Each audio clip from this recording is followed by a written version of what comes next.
আমরা যে বাণিজ্যিক ছবির কথা বলছিলাম, যেটা দর্শকরা বারংবার জিজ্ঞেস করে, তুমি চ্যালেঞ্জের ডিরেক্টর বলে আমি জিজ্ঞেস করছি, তোমার কি মনে হয় না যে দেব আর শুভশ্রীকে নিয়ে আরেকটা ছবি আমাদের পাওনা আছে, হওয়া উচিত? হওয়া উচিত তো। এবং তোমার হাতেই হওয়া উচিত। দেব আর শুভশ্রী কেন, দেব আর জিৎকে নিয়েও একটা ছবি হওয়া উচিত। সবার প্রথম দেব আর জিতের একসঙ্গে ছবি করা উচিত। দেব আর শুভশ্রী বা জিৎ আর শুভশ্রী নয়। হিরোইন তো প্রচুর হয়ে যাবে, কিন্তু আমার যেহেতু আমাদের ইন্ডাস্ট্রি মেল ওরিয়েন্টেড, দেব আর জিতের একসঙ্গে কাজ করা উচিত। এটা নিয়ে তোমরা কথা বলো আর কি। ওরা যদি একসঙ্গে আসে তাহলে ইন্ডাস্ট্রির অনেকটা কমার্শিয়াল বাণিজ্যিক সিনেমার প্রফিট হবে আর কি। আচ্ছা, সেটা দেব আর শুভশ্রী আসলে হবে না আর কি।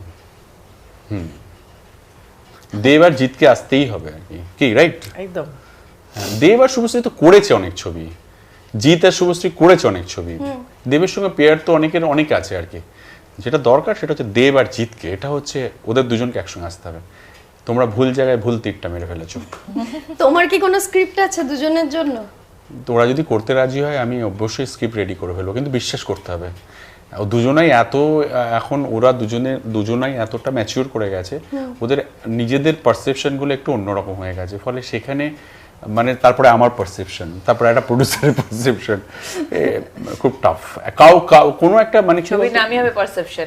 হ্যাঁ, তো একটু দেখো এগুলো হতেও পারে, কখনো হতে পারে আর কি।